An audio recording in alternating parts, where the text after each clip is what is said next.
Hey everybody, AJ here, and welcome back to the Eagle Ray channel. This is the much more informal version of the Eagle Ray channel. Normally we have a 10-minute video coming out weekly about everything from solar to batteries to trolling motors, anything electric you might want to do on your boat. But every Sunday at 2 p.m. we have a live stream where we just cover some electric marine topics, anything that I found interesting that I saw online over the past week.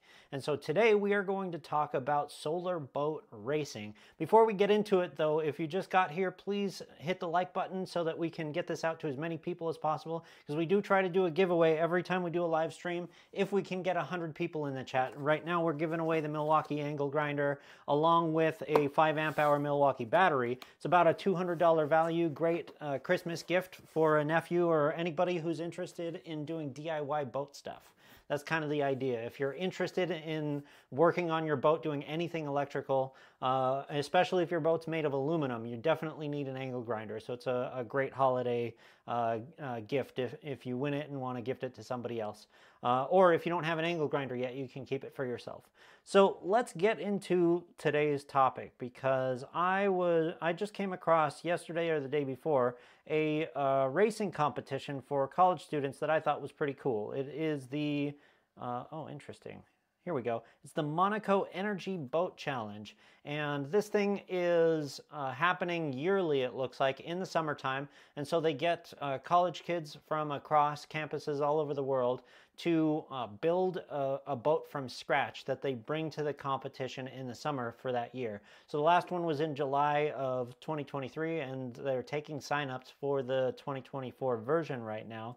And they have a few different categories, including an energy class, which I believe there is a sailboat class. I don't see it listed here though, but the big one that I'm interested in is the solar class, because there's solar starting to become a thing in the yachting industry, but it seems like solar is not really a thing yet anywhere else. We have covered some solar boats on the channel in the past, and I'm very interested in when solar becomes useful on boats in general and for marine applications, especially longer range, larger vessels, because we haven't really seen a lot of that yet. So if we looked at electric ferries last week, for example, and I don't know of a single electric ferry that's in service right now that uses solar panels, and I'm interested in seeing what the next generation of engineers is going to come up with as far as how we can put solar panels to use. Because there have been people using solar panels to circumnavigate the globe just as an experiment to prove that it's possible, but there's nothing really industrial happening there yet. And I think it's going to take a generation of young kids who are interested in exploring outside the box to make that happen. So this race is one of the perfect venues for them to explore the possibilities of what they can do there. But the challenge that we have is if we're not challenging these college kids in the right way, they may not get out of it the best information that they can to go on and use that use those learnings in the job force. So let's take a look at the details here. First, I want to just let you watch the 2-minute intro video. It's hosted by the Yacht Club of Monaco, and they have an interesting little promo video here. It's only a couple minutes long, so we're going to watch that for a few minutes. What is the Monaco Energy Boat Challenge? Futuristic. Job opportunity. Competition. This is every engineering student's paradise. It's fantastic. It's brilliant. My favorite thing is all the environment that competition brings on. The amount of innovation here is crazy.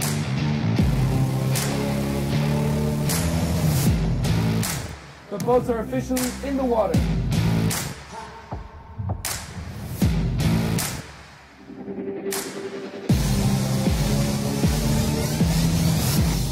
When times are rough, we try to remember that our most valuable asset is the people.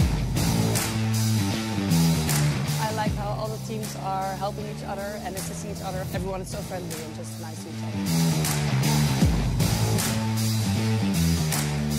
There is people from all over the world. UAE. India, France, Germany, Turkey, Greece, Portugal, USA. Canada. Italia. Being a pilot is a matter of promptness, readiness. Drilling the boat is all about the team, while driving it is all up to the pilot.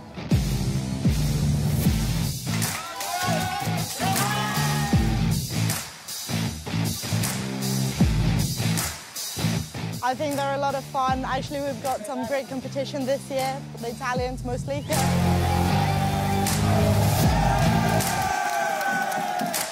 And it's also an event where industry are involved. And it's also about having fun.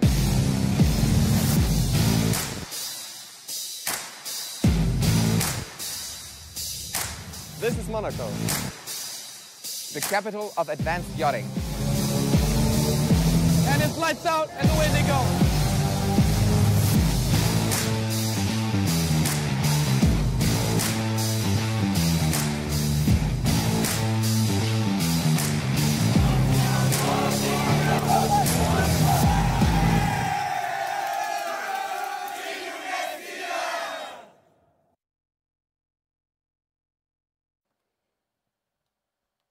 Just making sure my audio is back on. Okay, yeah, so the competition looks pretty cool, multiple categories.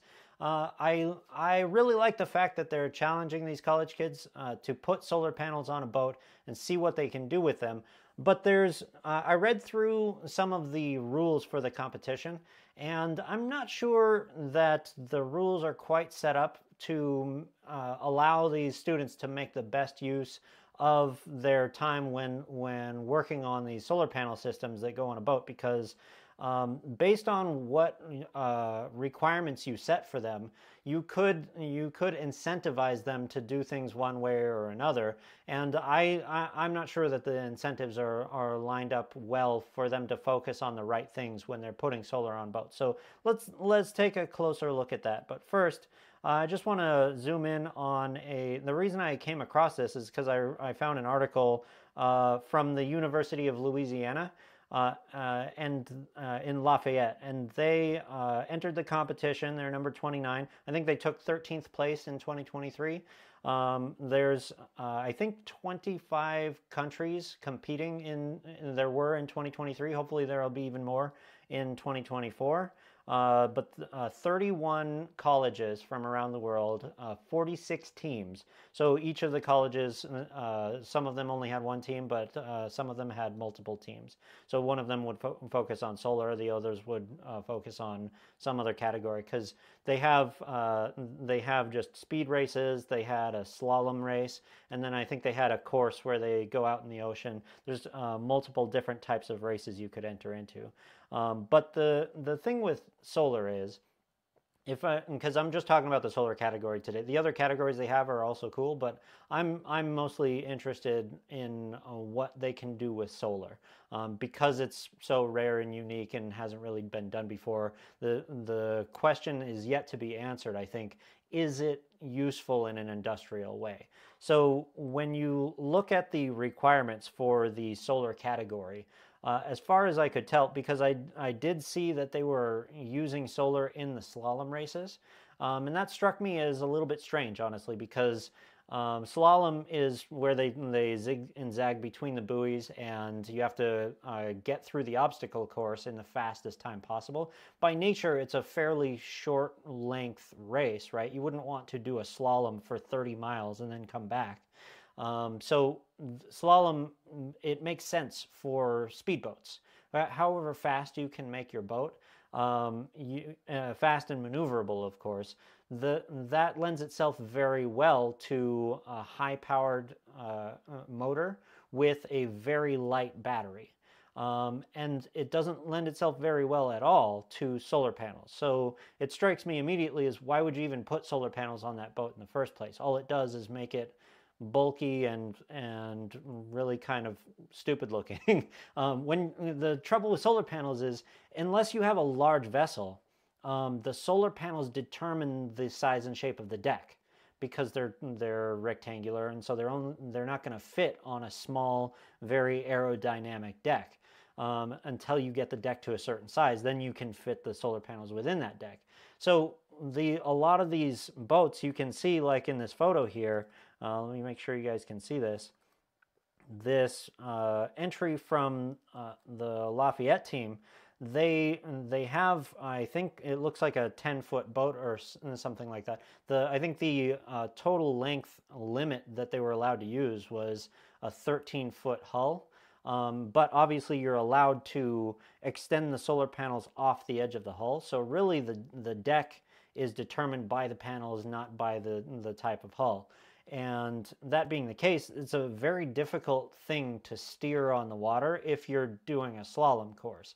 And so it just ends up looking a little bit like a clown car race, because you would never build a boat like that in real life, right? If the boat is that small, then you would just have to use fewer solar panels and admit to yourself that the amount of solar that's available on such a small deck is near useless anyway, so just don't even bother with the solar panels. So the idea of using solar panels in slalom at all is just it's a pretty silly idea, in my opinion. It's kind of like the if you've ever seen the Red Bull boxcar racing, it's fun, but it's also kind of tongue-in-cheek. Like, this is not a serious race. And yet it seems like they're getting these college kids to treat it like it's a serious race when they could be spending their time on other solar implementations that are much more useful for the industry. If I were involved in this race as a college student, I'm an engineer, like I would be looking at it from a perspective of, I want to work on something that looks great on my resume when I get out of college, so that some boat manufacturer can hire me to actually build like a larger scale version of this in the real world for real customers. That's I think a large part of the point of all of this. But I don't see that as being a clear path when you have a small boat and you're trying to make it as fast as possible. To put solar on it at all is really just kind of a waste of time, unfortunately. And this is coming from a guy who loves putting solar panels on boats. I love doing electric propulsion projects, but they're with the wrong category and the wrong rules and the wrong requirements. You can really waste the time of these college students when they could be spending that time on more important things. So what's a better way to put the brain power of these students to use, putting solar panels on a boat? Well, it has everything to do, in my opinion, with a few factors: the size of the boat, the length of the course, and very importantly, I think this is the one they overlook the most, is the size of the battery pack that you're allowed to pair with the panel array. Because I looked through the rules and they are requiring no more than 10 kilowatt battery pack to go in any of these vessels. And that immediately struck me as, well, why solar then? Like, never mind the size of the vessel. That's just a small part of it, I think, compared to the size of the battery pack. And we'll look at why in just a second. But I want to look closer at just the implementation that these kids were able to come up with based on these requirements. Because you have to keep the boat less than 13 feet long, and you have to have a 10 kilowatt hour or less battery pack. And that, for just the two competitors that you can see in this photo here, you have, it looks like 9 solar panels on this boat and 10 solar panels on that boat. It's hard to tell if those solar panels are the same dimensions. It's very likely they're all using flexible solar panels to keep the weight down. And so just based on the number of cells I counted on each of these panels, it looks like they're probably using something similar to this 175 watt monocrystalline panel from Renogy. And, you know, who knows which brand they're using, but the number of watts doesn't vary in the extreme from one manufacturer to the next when you have the same number of cells. And so there's something in the realm of 175 watts per panel on this boat from Lafayette, and probably something pretty similar on that boat, except if you look close, depending on whether you go wide or long, you may be able to fit more or fewer panels in this class of size and weight. So the Lafayette team has 9 panels, and it looks like whoever this team is, number 26 over here, has 10 panels.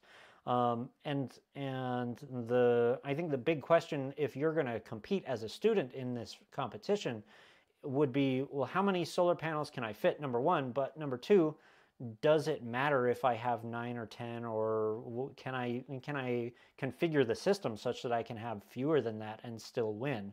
Those are important questions to answer. So let's take a look at, if you are a student and thinking about joining this race, what are the kind of logistics you're going to deal with from an engineering standpoint? I did a little diagram here just before I started the stream to illustrate what we just saw on those two boats. This is on the left here, the Lafayette team, and then this is number 26 over here. And both of them are required to have no more than 10 kilowatts of battery somewhere in the hull. And so this one probably has the battery pack back here because there's not much room in the hull for anything except the cockpit up front. This hull might look like it's wider than this one, but actually the hull is required to be the same design for the competition. The hull type and body shape is provided by the organization, and they have to build the hull from scratch at whatever length they want, under 13 feet. And so it's really what you have here is, because the nose to stern length of this one is shorter than this one, this boat is actually got a smaller beam as well. So I think they went with a smaller hull in general, so that they could keep the beam width as tight as possible, because that would hopefully create less drag in the water. And I'm sure you could experiment with any number of versions of this, where even if you have more than one hull, you saw a couple of those competitors had a dual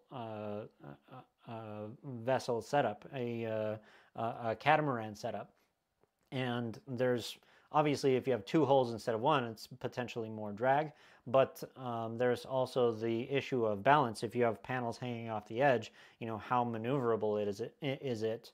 I would bet that if you have very thin hulls, very small hulls, but you have a catamaran, it's very stable on the water, and you can probably get more speed in that kind of hull type.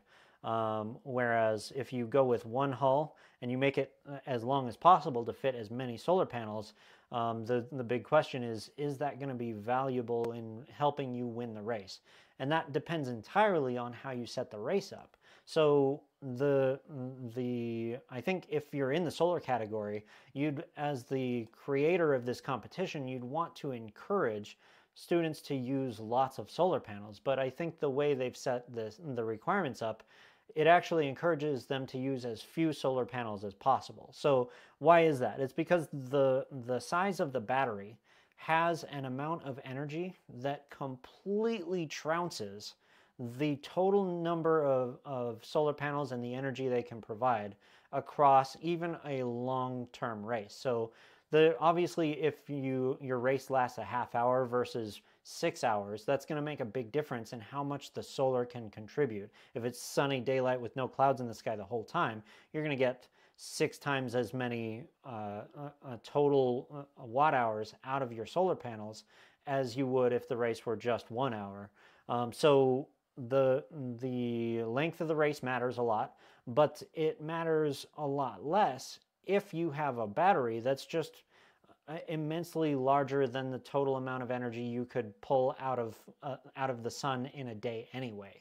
Based on the size of the craft, it has to be less than 13 feet. So if you use these 175 watt solar panels, you're not going to fit more than 12 of them on any vessel. And even if you try and fit as many as possible, it looks like whoever Team 26 was, they were only able to fit 10 panels, which comes out to less than 2 kilowatts total of continuous power. And that is assuming that you get 100% efficiency from your solar panels, which is impossible. So even if you have high noon sun hitting your panels at exactly 90 degrees, you're going to get something like 90 to 93-ish efficiency on those panels. So it's going to be closer to 1500 watts for this vessel on the right.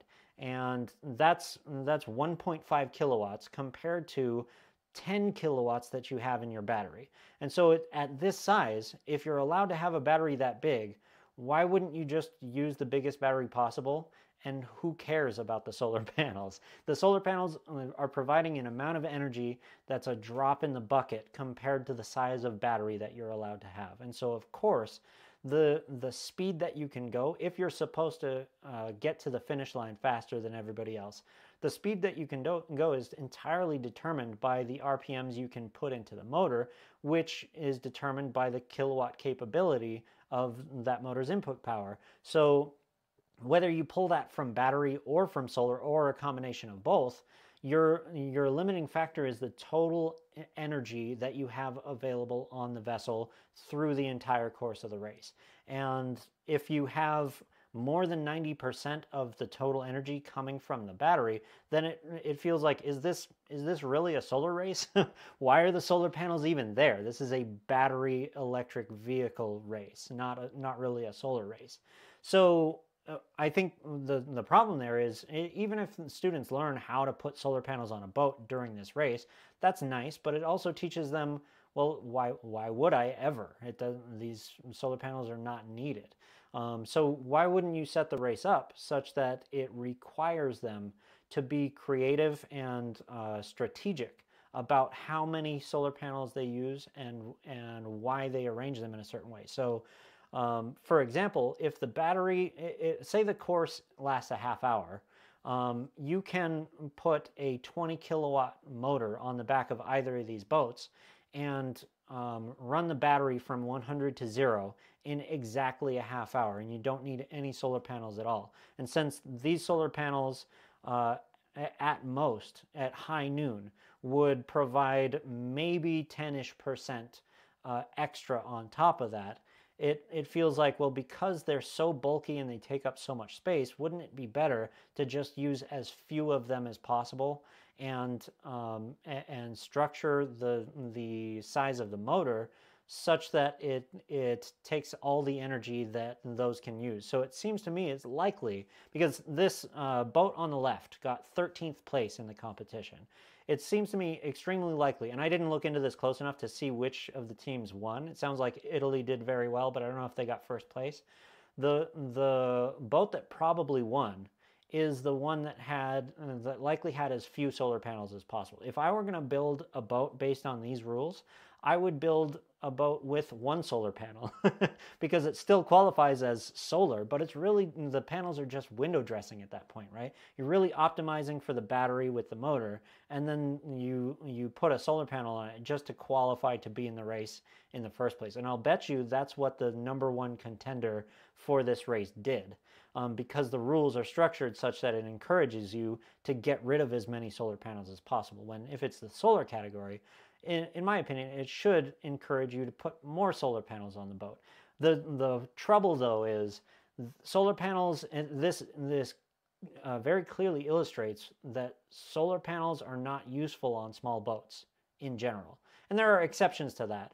But when we're talking about the propulsion system for that boat, the solar is not that useful at all, because it provides, for the surface area that creates a certain amount of energy, it provides such a small amount of energy compared to a battery, which can be in a lighter weight and a tighter size.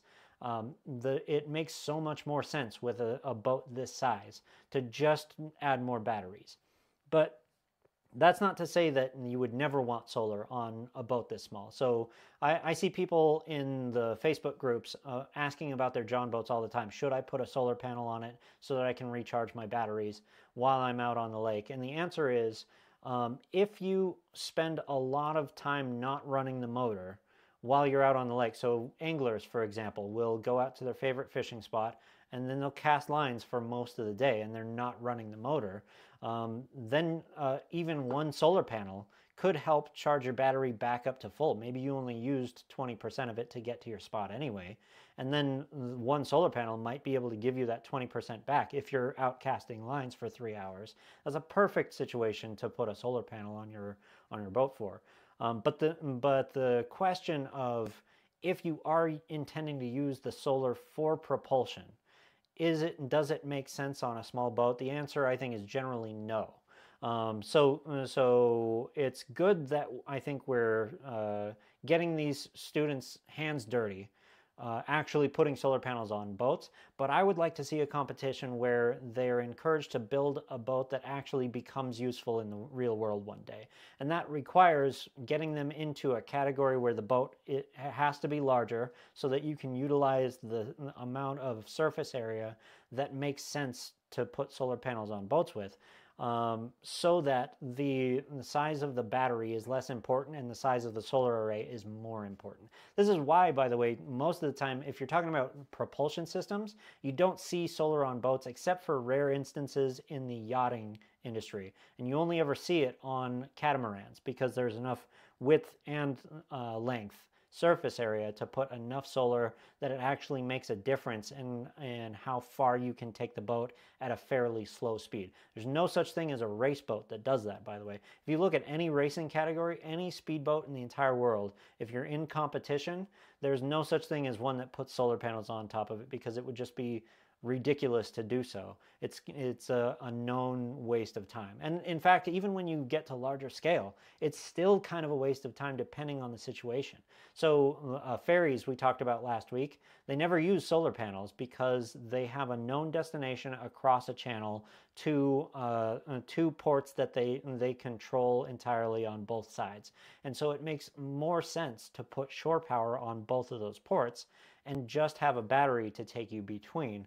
Whereas if you try to do it with solar and forget about the shore power, it would take the panels so long to recharge the amount of energy they used crossing that channel that it's a loss of efficiency too great to justify the use of the panels. Even the cost of building the shore power, which is very expensive, to charge all of those batteries, it makes perfect sense in the long run when you compare that to the idea of, well, if I sent the boat across the channel and then waited for the solar panels to charge it back up, I'd be waiting all day or 2 days. So I'd have to have 5 or 6 times as many boats in the fleet in order to get them all charging on solar.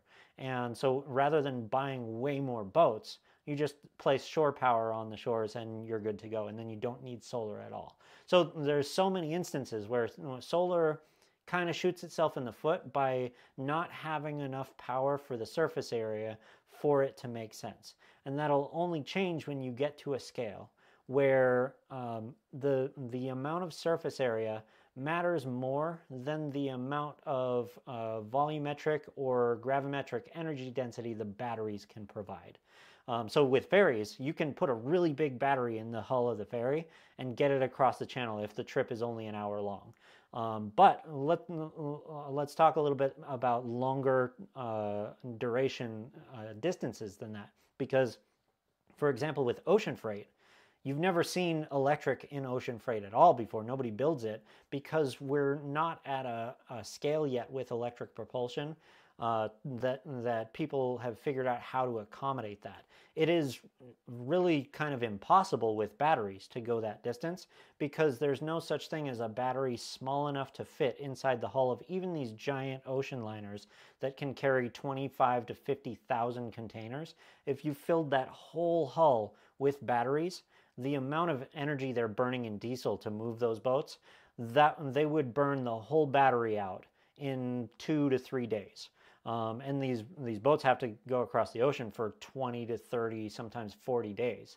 So there is no such thing as a battery big enough to accommodate a vessel like that. And so then you would have to ask, okay, what about solar though? Because solar you can replenish over and over again every day.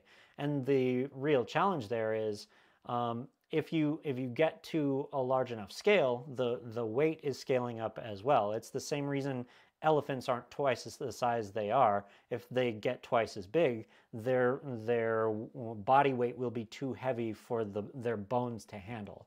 Similarly, if you make a boat big enough, no matter how many more solar panels you can fit, the weight of the vessel is going to make it go so slow across the water that the amount of power the solar panels can provide is not enough. So the only question there is there such a thing as a boat that has a sweet spot where it's big enough for a good sized solar panel array, but not so big that it doesn't make sense to power it with solar anymore. And that sweet spot does exist, and it starts right about the size of a large catamaran. And then I don't even know the upper limit of how big you can make a boat and put solar panels on it to power it across the ocean, because that's been done so rarely by the human race so far that we don't know what the limits are. I'm sure you can come up with all kinds of calculations to estimate what that's going to be, and I haven't done any of those calculations. Maybe we will do a little bit of that on the channel in the future, but there is a pocket of possibility there that almost nobody is exploring. And so if you're going to do a solar boat race competition, it seems to me it behooves you to get students to experiment in that sweet spot where the open sea of possibilities that nobody's touching yet is ocean crossing capability.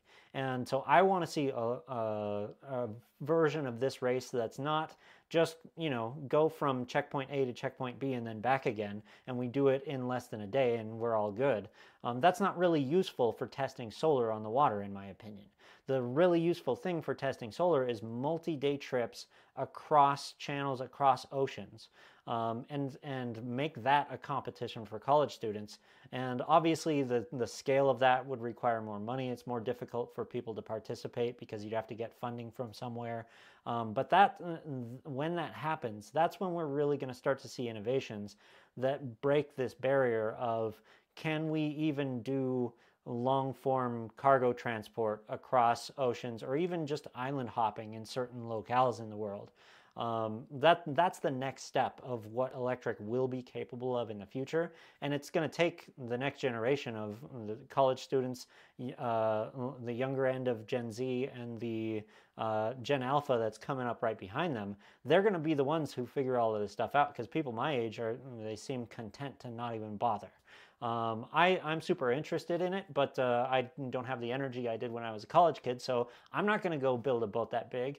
But I'm hoping that somebody who's in these competitions realizes after they get out of college, there's nobody doing this yet, and based on the competition they put us through, they don't even understand that you have to build these boats a certain size to make them useful. So let's do a startup where we actually build a useful solar boat for the first time.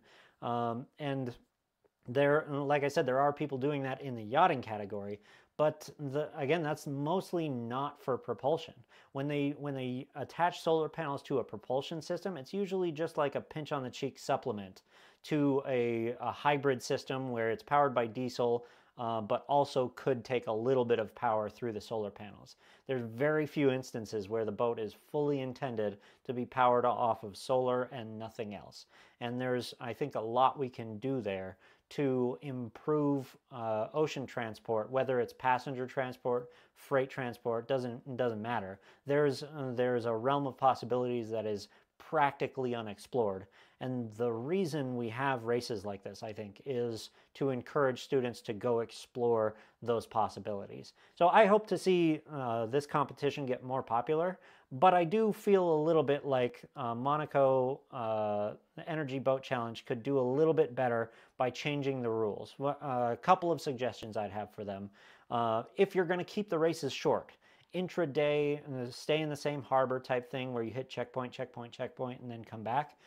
Make the batteries way smaller. If you're in the solar category, make the batteries like 10 times as small. That would encourage students to figure out what they have to do with the solar panels rather than with the battery. Obviously, you want a battery in the system anyway, no matter what, but if you have a really small battery, you can't rely mostly on that for the energy you're putting into the motor. You have to figure out how much energy during what time of day, whether there are clouds in the sky, am I going to get from this panel array, and how is that going to help me win the race based on the size of motor that I chose to pair with that rather than pairing the motor with the batteries. Get the batteries as much out of the equation as possible to get these kids' heads turning about what these solar panels themselves are capable of. That's my suggestion for this competition. And if you really want to take it to the next level, eventually when this gets popular enough, make a category where they have to make these boats bigger, because that's really when you're going to unlock the possibilities of what solar can do in the boating industry.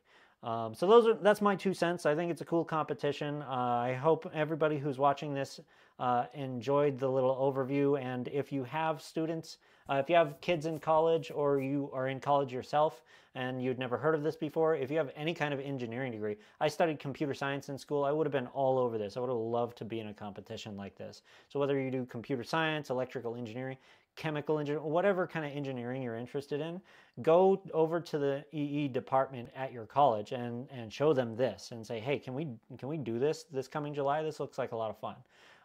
And maybe you'll be the one to crack the code on making a new category where they're actually putting these solar panels to better use. So any college student, I wish you luck with that. I think we're going to wrap up with this topic for today. But I do want to circle back to the giveaway that we have running on the channel. We don't have enough people in chat to do the giveaway yet, but if you hit the like button, we'll hopefully be able to get this out to more people. If you have any questions for me, any thoughts you want to share on the topic, or you just want to let me know where you're hailing from, feel free and leave me a comment. But we are going to wrap up pretty soon. We got more videos coming on the Eagle Ray channel very soon. I'm working on a dual propulsion system with 2 trolling motors on the back of a small boat that I built from scratch, and more videos coming on that soon. And I'm also going to be adding solar panels to that boat in the near future. I got lots of solar panels I've been experimenting with. Haven't had a chance to shoot any footage for you guys yet on that, but that is coming in 2024. So I'm excited to actually get to some solar. I've been saying since the channel started almost a year ago that we're going to do lots of solar on this channel also. That is coming, I promise you. I just haven't been able to get to it yet. So many projects to get to. So we're gonna wrap up the live stream. I appreciate you watching. Hit the like button even if you caught it after the fact, so that we can get this out to more people next week. We'll do the giveaway as soon as we have 100 people in the chat. And until then, I hope that you're able to get out on the water. I think it's getting too cold, even out here in the Southwest where it was plenty warm until the past few days. It got so cold that even I'm thinking maybe I'm going to pack it in for the winter and just talk about boats and pray for warmer weather in the spring where we can all get back out on the water. But whether you're able to do some sailing, fishing, whatever you've got going on or not this week, I wish you the best, and I hope you tune in next week so that we can get this giveaway going and talk about the latest cool stuff in electric marine. All right, have a good one, guys.